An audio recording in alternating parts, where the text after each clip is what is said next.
नमस्कार विद्यार्थी मित्रांनो, आपलं स्वागत आहे संतोष कुमार रंगदाळ या यूट्यूब चॅनलमध्ये. सर्व विद्यार्थ्यांनी हे चॅनल सबस्क्राईब आणि लाईक जरूर करा. आज आपण 12वी इतिहास प्रकरण पहिले युरोपातील प्रबोधन आणि विज्ञानाचा विकास यामधील विविध घटकांची माहिती घेणार आहोत. विद्यार्थी मित्रांनो, 12वी इतिहास अभ्यासक्रमाला आपल्याला एकूण 12 प्रकरणे आहेत. पहिले प्रकरण युरोपातील प्रबोधन आणि विज्ञानाचा विकास, दुसरे प्रकरण युरोपीय वसाहतवाद, तिसरे प्रकरण भारत आणि युरोपीय वसाहतवाद, चौथे प्रकरण वसाहतवाद आणि मराठे, पाचवे प्रकरण भारत, सामाजिक व धार्मिक सुधारणा, सहावे प्रकरण वसाहतवादाविरुद्ध भारतीयांचा संघर्ष, सातवं प्रकरण भारत निर्वसाहतीकरण ते एकीकरण, आठवे प्रकरण जागतिक महायुद्धे आणि भारत, नववे प्रकरण जग आणि निर्वसाहतीकरण, 10वे प्रकरण शीतयुद्ध, 11वे प्रकरण बदलता भारत भाग 1 आणि 12वे प्रकरण बदलता भारत 2. असे एकूण 80 गुणांसाठी आपण 12 प्रकरणाचा अभ्यास करणार आहोत. विद्यार्थी मित्रांनो, आज आपण प्रकरण पहिले युरोपातील प्रबोधन आणि विज्ञानाचा विकास भाग पहिला यामध्ये आपण युरोपातील प्रबोधनाचा काळ याविषयी माहिती घेणार आहोत. यामध्ये कालखंड, मानवतावाद, निकोलस कोपर्निकस आणि Kepler, Galileo, Johannes Gutenberg, Leonardo da Vinci आणि मायकेल एंजेलो, त्यानंतर रॉबर्ट बाईल यांच्याविषयी माहिती आपण घेणार आहोत. विद्यार्थी मित्रांनो, युरोपातील प्रबोधनाचा काळ यामध्ये कालखंड युरोपातील 14व्या शतकात प्रबोधनाला प्रारंभ झाला. 15व्या आणि 16व्या शतकात त्याचा वेग वाढलेला आहे. 300 वर्षाच्या काळात प्रबोधनामुळे युरोपात बुद्धिवाद आणि वैज्ञानिक विचारसरणी रुजली.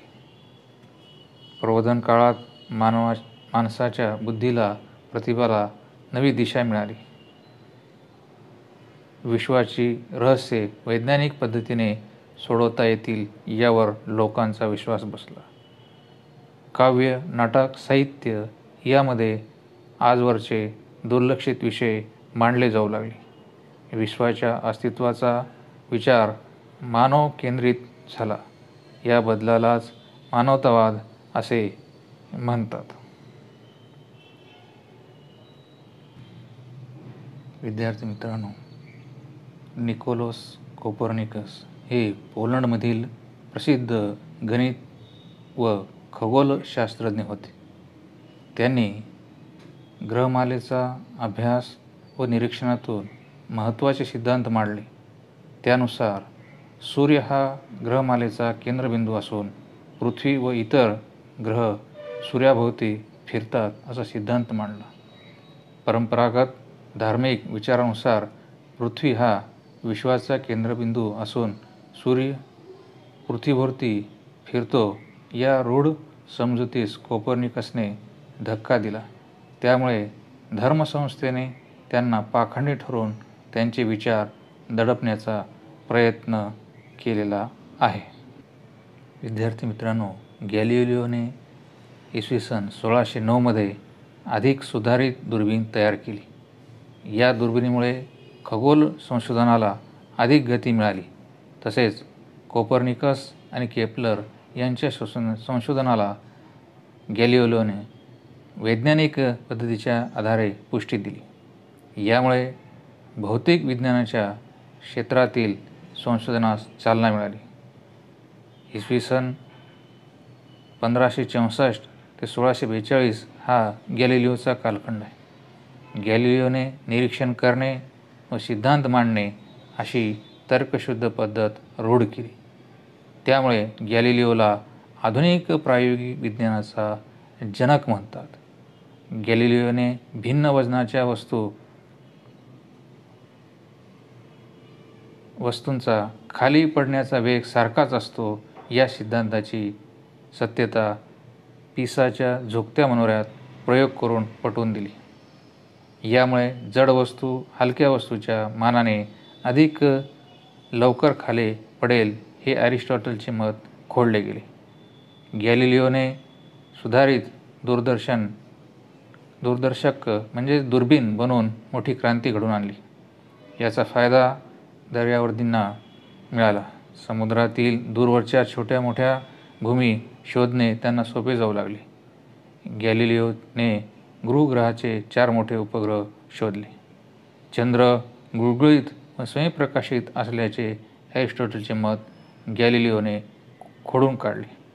चंद्रावर डोंगर व दऱ्या असून तो सूर्यप्रकाशाच्या परावर्तनाने प्रकाशित हे गॅलिलिओने सिद्ध केले. सूर्याला स्वतःभोवती फेरी मारण्यास 27 दिवस लागतात असेही गॅलिलिओने सांगितले होते व सूर्यावरील डागाचे निरीक्षण करणारा पहिला शास्त्रज्ञ गॅलिलिओ हा मानला जातो.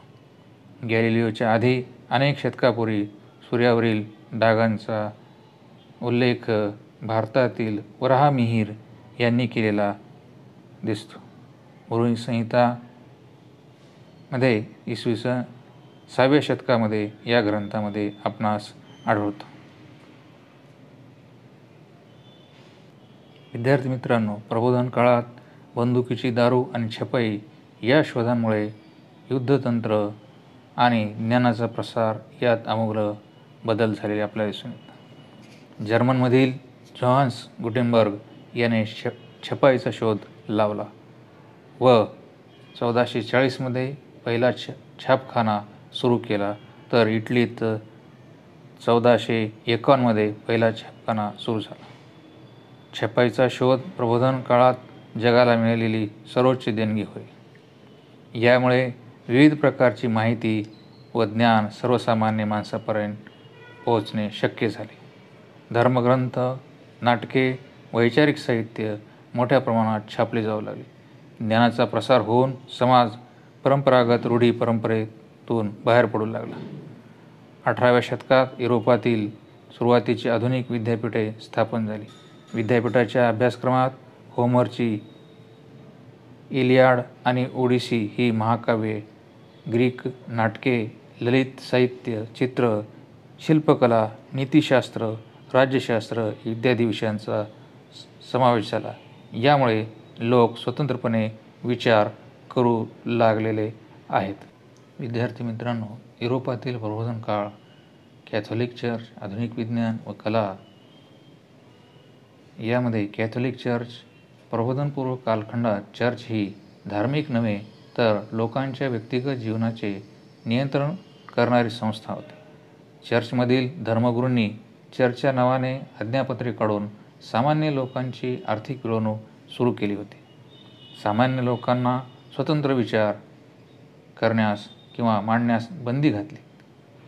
बायबल या ग्रंथावर चर्चच्या परंपरेपेक्षा भिन्न भाष्य करणाऱ्यास मृत्यूदंडाची शिक्षा दिली जात असे. या सगळ्यांच्या विरोधात आवाज उठवण्यासाठी प्रबोधन काळातील मानवतावादी विचारसरणीने योग्य ती पार्श्वभूमी तयार केली.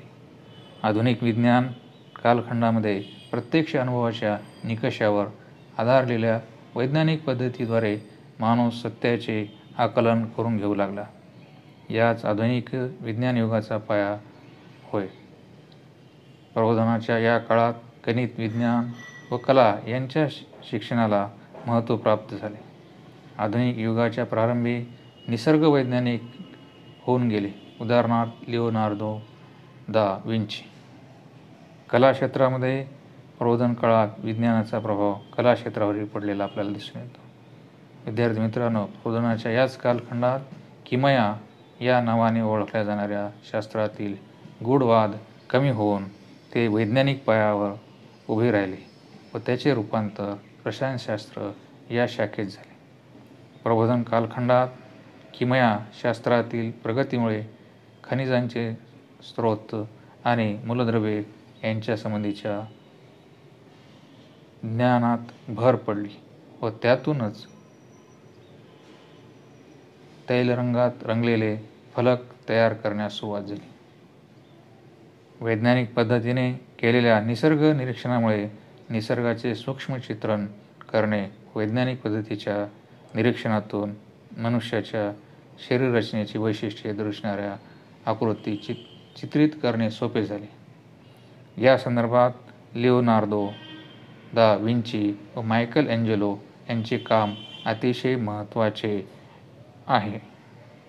विद्यार्थी मित्रांनो, युरोपात 17व्या शतकात निसर्गाचा अभ्यास करणाऱ्या शास्त्रज्ञांनी वैज्ञानिक पद्धतीने निसर्गाचा अभ्यास करण्यास सुरुवात केली होती. प्रत्यक्ष प्रयोगाद्वारे वैज्ञानिक सिद्धांतांना स्थलकालातीत महत्त्व आहे हे यावर भर दिला. नव्याने शोधून काढलेले नियम सूत्रबद्ध केले. नवीन वैज्ञानिक परिभाषा तयार केली. या प्रयत्नातून आधुनिक विज्ञान प्रगत होत गेले.